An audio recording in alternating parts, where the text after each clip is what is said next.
ಇವತ್ತು RCB versus CSK IPL ಪಂದ್ಯ ನಡೆಯಲಿದೆ.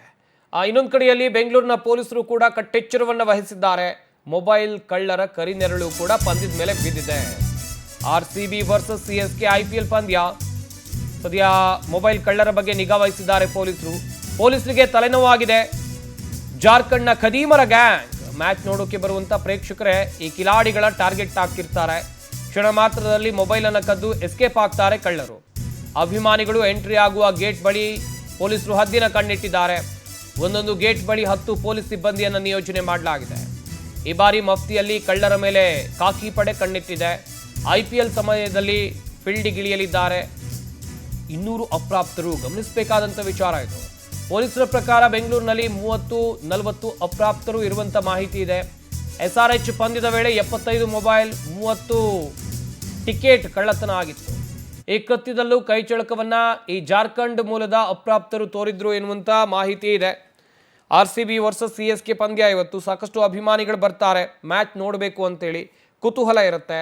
ಆದರೆ ಈ ನಡುವೆ ಒಂದು ಆತಂಕ ಏನು ಅಂತ ಹೇಳಿದ್ರೆ, ಜಾರ್ಖಂಡ್ನಿಂದ ಒಂದಷ್ಟು ಖದೀಮರು ಬಂದಿದ್ದಾರೆ ನಮ್ಮ ಬೆಂಗಳೂರಿಗೆ. ಇವರ ಕೆಲಸ ಏನು ಅಂತ ಹೇಳಿದ್ರೆ, ಈ ಮೊಬೈಲ್ ಕದಿಯೋದು, IPL ಟಿಕೆಟ್ ಯಾರು ಹಿಡ್ಕೊಂಡು ಹೋಗ್ತಾರೆ ಅದನ್ನು ಕದಿಯೋದು, ಈ ಬೆಲೆ ಬಾಳುವ ವಸ್ತುಗಳನ್ನು ಕದಿಯೋದು, ಈ ಕೆಲಸವನ್ನು ಮಾಡ್ತಾ ಇದ್ದಾರೆ. ಲಾಸ್ಟ್ ಟೈಮು ಬೆಂಗಳೂರಿನಲ್ಲಿ ಚಿನ್ನಸ್ವಾಮಿ ಸ್ಟೇಡಿಯಂನಲ್ಲಿ ಮ್ಯಾಚ್ ಆದಾಗ ಇವರು ಸಾಕಷ್ಟು ಮೊಬೈಲ್ಗಳನ್ನು ಕದಿದ್ರು. 75 ಮೊಬೈಲನ್ನು ಕದಿದ್ರು, ಜೊತೆಗೆ 30 ಟಿಕೆಟನ್ನು ಕದ್ಕೊಂಡು ಹೋಗಿದ್ರು. ಪೊಲೀಸರು ಕಾರ್ಯಾಚರಣೆ ಮಾಡಿ ಇವರನ್ನ ಬಂಧಿಸುವಂಥ ಕೆಲಸ ಆಗಿತ್ತು. ಸದ್ಯ 75 ಮೊಬೈಲನ್ನು ವಶಕ್ಕೆ ಪಡೆದಿದ್ದಾರೆ. ಈ ಮ್ಯಾಚ್ನಲ್ಲೂ ಕೂಡ ಸಾಕಷ್ಟು ಜನ ಬರುವಂಥ ನಿರೀಕ್ಷೆ ಇದೆ. ಹೀಗಾಗಿ 30-40 ಅಪ್ರಾಪ್ತರು ಈ ಗ್ಯಾಂಗ್ನಲ್ಲಿ ಇರುವಂಥ ಮಾಹಿತಿ ಇದೆ. ಈ ಬಗ್ಗೆ ಇನ್ನಷ್ಟು ಮಾಹಿತಿಯನ್ನು ಕೊಡ್ತಾರೆ ನಮ್ಮ ಪ್ರತಿನಿಧಿ ಸುಚಿತ್ರ. ನೇರ ಸಂಪರ್ಕದಲ್ಲಿ ಜಾಯ್ನ್ ಆಗ್ತಾ ಇದ್ದಾರೆ. ಸುಚಿತ್ರ, ಗಮನಿಸಿದ್ವಿ ಕಳೆದ SRH ವರ್ಸಸ್ RCB ಪಂದ್ಯದ ವೇಳೆಯಲ್ಲಿ 75 ಮೊಬೈಲ್ ಕಳ್ಳತನ ಆಗಿತ್ತು. ಸದ್ಯ ಆ ರೀತಿಯಾದಂಥ ಘಟನೆಗಳು ಮತ್ತೆ ಮರುಕಳಿಸಬಾರದು ಎನ್ನುವಂಥ ನಿಟ್ಟಿನಲ್ಲಿ ಪೊಲೀಸ್ ಇಲಾಖೆ ಯಾವೆಲ್ಲ ಕ್ರಮಗಳನ್ನು ಕೈಗೊಂಡಿದೆ?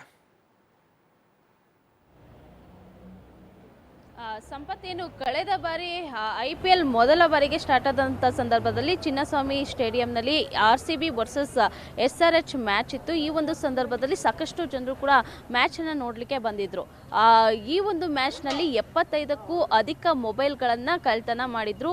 ಜೊತೆಗೆ ಈ ಒಂದು ಪ್ರಕರಣಕ್ಕೆ ಸಂಬಂಧಪಟ್ಟಂತೆ ಪೊಲೀಸರು ತನಿಖೆ ಮಾಡಿದಂಥ ಸಂದರ್ಭದಲ್ಲಿ ಏನು ಜಾರ್ಖಂಡ್ನ ಮೂಲದ ಅಪ್ರಾಪ್ತರು ಈ ಒಂದು ಮೊಬೈಲನ್ನು ಕದ್ದಿರೋದು ಅಂತ ಹೇಳಿ ಬೆಳಕಿಗೆ ಬಂದಿತ್ತು. ಸದ್ಯ 72 ಫೋನ್ಗಳನ್ನು ಇದೀಗ ಸೀಸನ್ನ ಮಾಡ್ಕೊಂಡಿದ್ದಾರೆ. ಹಾಗೆ ಜಾರ್ಖಂಡ್ ಮೂಲದ 13 ಮಂದಿ ಅಪ್ರಾಪ್ತರನ್ನ ಇದೀಗ ಅವರು ಅರೆಸ್ಟ್ ಅನ್ನು ಕೂಡ ಮಾಡಿರುವಂಥದ್ದು. ಸದ್ಯ ಚಿನ್ನಸ್ವಾಮಿ ಸ್ಟೇಡಿಯಂನಲ್ಲಿ ಈ ಒಂದು ಘಟನೆ ಯಾವಾಗ ಬೆಳಕಿಗೆ ಬಂತೋ ಹೀಗಾಗಿ ಪೊಲೀಸರು ಕೂಡ ಇನ್ನಷ್ಟು ಬಿಗಿ ಬಂದೋಬಸ್ತನ್ನು ಕೈಗೊಂಡಿರುವಂಥದ್ದು. ಎಲ್ಲೆಡೆ ಅಂದರೆ 2000 ಪೊಲೀಸರನ್ನ ನಿಯೋಜನೆ ಮಾಡಲಾಗಿತ್ತು. ಇವಾಗ ಅದಕ್ಕಿಂತ ಹೆಚ್ಚಿನದಾಗಿ ಅಂದರೆ 300 ಜನ ಪೊಲೀಸರನ್ನ ಇದೀಗ ಹೆಚ್ಚಿನ ಮಟ್ಟದಲ್ಲಿ ನಿಯೋಜನೆಯನ್ನ ಮಾಡಿ ಒಂದಷ್ಟು ಯಾವುದೇ ರೀತಿಯಾಗಿ ತೊಂದರೆಯನ್ನು ಆಗಬಾರ್ದು ಅಂತ ಹೇಳಿ ಒಂದಷ್ಟು ಕ್ರಮಗಳನ್ನು ತೆಗೆದುಕೊಂಡಿರುವಂಥದ್ದು. ಜೊತೆಗೆ ಏನು ಈ ಒಂದು ಮೊಬೈಲ್ ಕಳ್ತನ ವಿಚಾರವಾಗಿ ಏನು ನಿನ್ನೆ ಕಮಿಷನರ್ ಅವರು ಹೇಳಿದ ಸಂದರ್ಭದಲ್ಲಿ ಜಾರ್ಖಂಡ್ ಮೂಲದ 50 ಮಂದಿ ಗ್ಯಾಂಗ್ ಈ ಒಂದು ಮೊಬೈಲ್ ಕಳ್ತನಕ್ಕೆ ಅಂತ ಹೇಳಿ ಬೆಂಗಳೂರಿಗೆ ಬಂದಿರುವಂಥದ್ದು ಗಮನಕ್ಕೆ ಬಂದಿರುವಂಥದ್ದು. ಸದ್ಯ ಆ ಒಂದು ಅಪ್ರಾಪ್ತರನ್ನ ಹೆಚ್ಚಿನದಾಗಿ ಗಮನಿಸಬೇಕು ಅಂತ ಹೇಳಿ ಇದೀಗ ಪೊಲೀಸ್ ಸಿಬ್ಬಂದಿಗಳಿಗೆ ಕೂಡ ಸೂಚನೆಯನ್ನು ಕೂಡ ಕೊಟ್ಟಿರುವಂಥದ್ದು.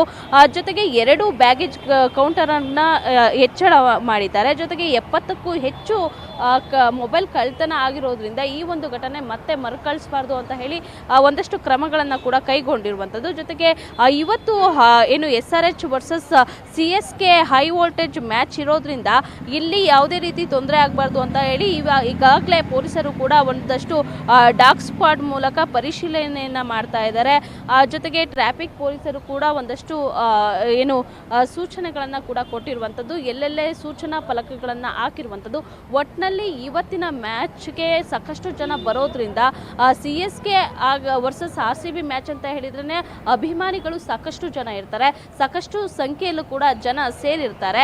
ಈ ಒಂದು ಹಿನ್ನೆಲೆಯಲ್ಲಿ ಯಾವುದೇ ರೀತಿ ತೊಂದರೆ ಆಗಬಾರ್ದು, ಕಳ್ಳತನ ಆಗಬಾರ್ದು, ಟಿಕೆಟನ್ನು ಕೈಯಲ್ಲಿ ಇಟ್ಕೊಂಡಂಥ ಸಂದರ್ಭದಲ್ಲಿ ಅಲ್ಲಿ ಯಾರು ಕಳ್ಳತನ ಮಾಡಬಾರ್ದು ಅಂತ ಹೇಳಿ ಒಂದಷ್ಟು ಪೊಲೀಸರು ಬಿಗಿ ಬಂದೋಬಸ್ತನ್ನು ಹೆಚ್ಚಳ ಮಾಡಿರುವಂಥದ್ದು. ಸಂಪತ್, ಥ್ಯಾಂಕ್ ಯು ಸುಚಿತ್ರ ತಮ್ಮ ಡೀಟೇಲ್ಸ್ಗಾಗಿ.